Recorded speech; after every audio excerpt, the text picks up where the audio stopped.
Hey gang, forgive me. I got a little wordy in the long form part of this arc, so if you want to really get to the exercise part of the content, jump to the let's say 11 minute mark, and it'll be around there. Sorry, thanks. Hey everybody, happy Monday. Uh, really full weekend. I got out in the smoker, did a brisket and a bunch of ribs. They turned out great. I was very happy with them. Um, what to say today? This week's series is the last heavy week in this 3 week modified 5 through 1 set, and so today we're heavy-ish squats and presses. Um, then nothing. We'll do jujitsu on Wednesday, and then the heavy-ish deadlift set. So when I started this, gosh, back in I want to say the early fall, late summer. So then, and I know you're supposed to periodically sort of rebalance your maxes. I've intentionally kind of decided I want to run this for a 6 month period. So maybe by the end of this week, when I kind of cap off this week, I'll do a level set on what month I'm at. But when I started it, and you do your initial calculation of what your top numbers are, I think and I won't say that I went like all out to get a true 1 rep max, but I went, this is as heavy as I feel good about going for a 1 rep, by myself out in the shed. So the deadlift was 415, the squat was 400 even, and then the overhead press I think was 205. So now this week, the overhead press is, I did 195 for 3, and then I did 392 squat for 3, and they both felt very strong. So I think and then Friday's deadlifts will be an even 400 for whatever I get reps wise. I'm gonna shoot for at least 3. So kind of having this working back up, I want to see how far I can take it to see if I can get at least to being able to do multiples of what was considered sort of the top when I was testing myself earlier in the year. To me, that'll be a good sort of progression of not only kind of doing a body recomp through while doing the program, but following, I think, the original principle for when Jim Wendler did the original 5-3-1. And I think there's a bit of controversy about this, in that people assume the original one was a powerlifting program. It wasn't. It was intended to be kind of a holistic strength program for people that are doing other stuff too. And then when he started adding different permutations to it and saying, well, that you need longer than 3 weeks before you do a deload. Well, that was kind of the first concession to the people that, well, I need more volume. And then adding different versions of the 5-3-1, like beyond 5-3-1, and all the different sets, like joker sets, drop sets, all that other stuff to get additional volume, I think was really back towards the core group of people really trying to develop top end powerlifting. That's never been my objective. I've always been, I want to be able to show empirical strength progressions through some of the primary barbell lifts, because I do stand by, I think the barbell is the best implement for building, I'll say, the combination of size, strength, and bone density. But I don't think it's everything, unless you're doing like a full on flat out Olympic lifting program where you're building in a lot of explosive power, a lot of I'll say balanced strength issuances. And I think there's a lot of value to them as a crossover to martial arts, and we'll talk about why probably at a later session. But my concession to that, especially when oh gosh, last year in the spring, we'll see if this happens again this year, I had a fox family move underneath my shed, and I'm a nature lover, and I didn't want to disrupt. There were babies, and so I saw them. I got scolded by a mama fox that was carrying one of the babies. So I didn't want to disrupt that. So instead, I had focused on kettlebells indoors, and at the time I had fewer kettlebells, and I was really kind of topping out at two 25 kilograms, so 55 pounders, and that's when I really kind of discovered Dan John and some of the other different kettlebell programming courses. And because I wanted to know more about it beyond what I had been doing was really just supplementing with swings. But getting into the armor builder, humane burpee, and then doing some other discovery around building up to snatches and things that I think start to give you some of the benefit of Olympic weightlifting, but in an easier entry point and an easier bridge with kettlebells. So continuing to do research on what sort of additional volume. So now the program is with the barbells through 531 to continue to build a holistic side of the mass, size, and strength. And I don't think there's better work for bone density and muscle building than barbell. I don't. But the balance is, as I'm 50 and getting older, I want to continue to build muscle and certainly retain muscle, but I'm not. I'm past the age of just getting as big as I possibly can. I mean, I'm already a naturally big guy, big frame anyway. I don't need to just pack on tons of mass, especially when you start looking at like dirty bulks and things that add a lot more fat than is necessary. If anything, I want to recompose sort of the body attributes, and I've been pretty successful at that. From the way clothes are fitting differently, the way I feel from a mobility standpoint, and really getting back into the training from going back into the Alliance gym was a good sort of test of, am I on the right track? I have a long ways to go training with those guys, and that's great. I'm excited about that opportunity to continue to develop. But I am signaling back to myself, I'm on the right track in terms of having a holistic approach to really the aims of the Taikyoku Budoryoku no Tanrenhō, which is having that power training framework, which covers areas of barbells, covers areas of kettlebells, covers areas of internal strength training.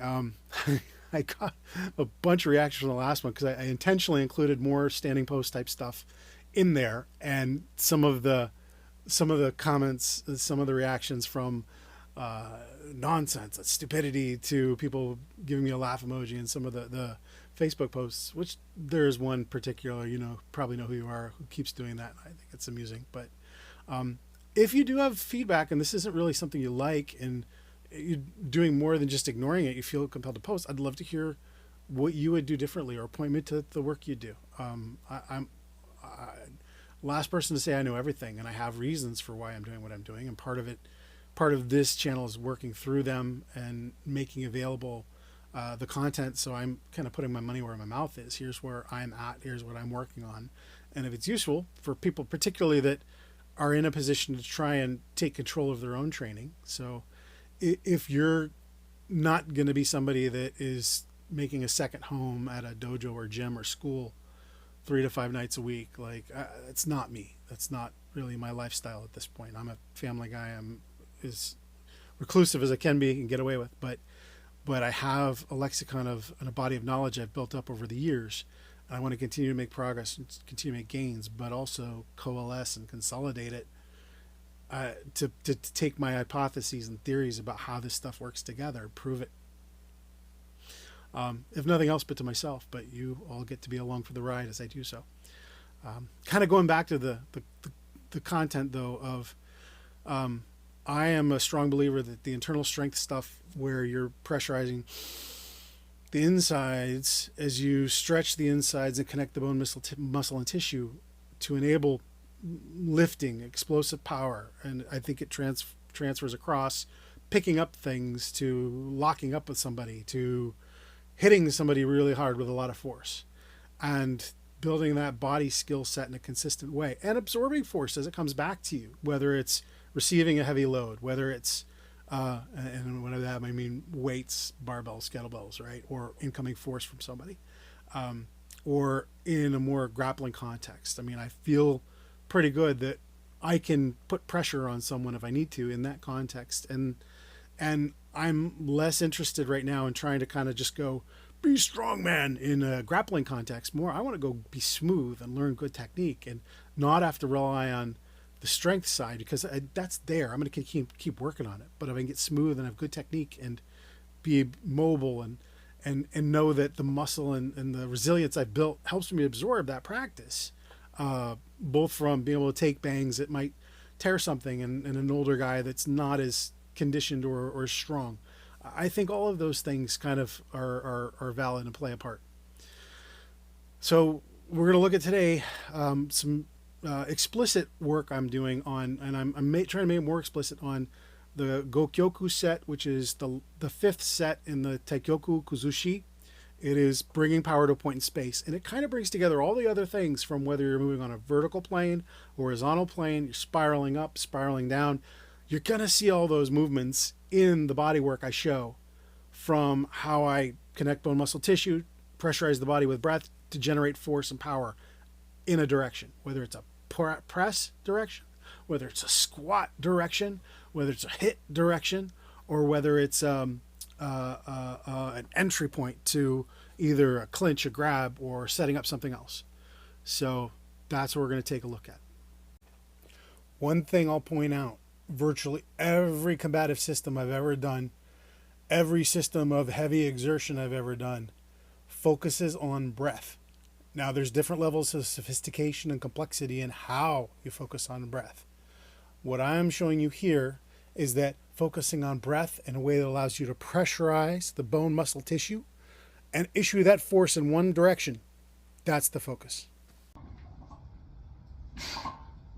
So starting with the overhead presses, you've heard me say it before. This is bringing the power of the ground up through your body, pressurizing with the breath and the bone muscle tissue frame, and pushing it out the hands. These two example exercises here are micro versions of that for the press and the jump, as well as the whole body press out the hands. These two exercises help you work on building that internal pressure you're going to use in the movement. That same internal pressure that you build, you bring into the squat movement as well. And from a directing force into a specific direction, the squat is a straight line raising of the body with the load on your back. Same thing applies here. You pressurize your body to move and release with the load. It's not as direct and forceful as a hit because you have a more maintained path you're doing. And I like to work the balance rather than just pure explosive bar speed. This hidden hand punch, very similar to what you see in Taiji, or a punch from Jingyi in Chinese arts, a half-chambered punch in karate, or change the stance and it's a jab, or straight in boxing. Then the longer open and closing of the body is really to pressurize and enter into an opponent. This, if you change the hand position, it's a setup for grips. You keep the hand position. Someone's coming at you fast. It's a way to disrupt the hit. You can either spin off, peel off, or you can bounce under their weight and deflect them.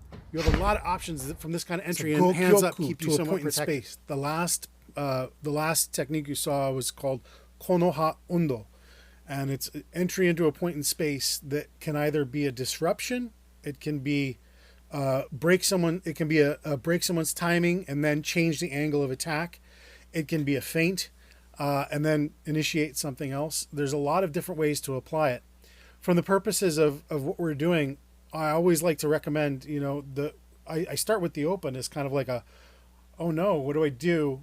As if you need to retake the initiative. It's part of the training. You can start it from already a prepared stance, either hands up or prepared stance with hands down, that then they come up as you move.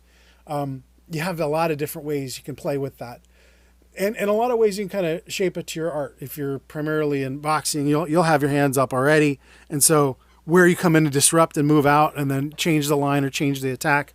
If you're a judo player, you can use it to move into grips. If you're a grappler, particularly Greco-Roman, which a lot of work is done from the clinch, since you're not attacking the legs directly, you can use it to go for your over-under position, either a over-under position, or you can go for double-under position based on the type of entry you do. And also based on, within the paradigm that you're trying to apply it, what can the other person do to you? If it's like MMA and they can punch, kick, grapple, choke, whatever, you have to take a more maybe conservative approach to it.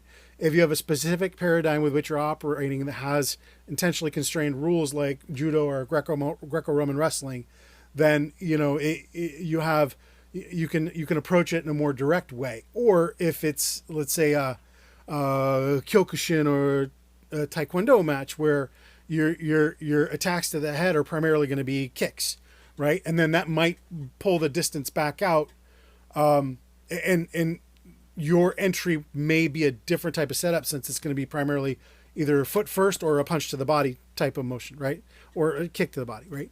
But all of those things are ways to think about training that straight in entry as a feint, as a disruption, or as a full on attack. You should be able to do all three, and you should be able to change from one to the other, including changing the angle as you practice the move based on the energy you're getting back from the other person. Or if you're shadow boxing, based on the scenarios that you're setting up and putting in place. So, yeah, I got worked up on this one, but if you stayed this far and watched the entire intro, then my both kudos and apologies. But this is kind of the last sort of initial dive into the final theme of the Taikyoku Kuzushi, the Gokyoku. So with this one, the next time we go through them, and I haven't decided yet, but and I'll take feedback too if you have a particular area you want to go deeper into. But what I'm thinking about is having a view of the Taikyoku Kuzushi as a qigong set, a view of the Taikyoku Kuzushi as really creating kind of the internal pressure and moving with that internal pressure through every motion. You get a heck of a workout and your heart rate really goes up. Or focusing on the strikes embedded in the Taikyoku Kuzushi as we get. We'll get into more paired practice too, I promise, as I convince people to be training partners and stand-ins. Then we'll show some what paired practice starts to look like as well. But that's it for now. Jiu-Jitsu Wednesday and heavy deadlifts on Friday. And then we'll be hitting the... and then we'll see. So that much I know, and then we'll see. The later channel update this week, it may spill into early next week. We'll see based on scheduling as there's a lot happening. But yeah, more to come. Have a great one.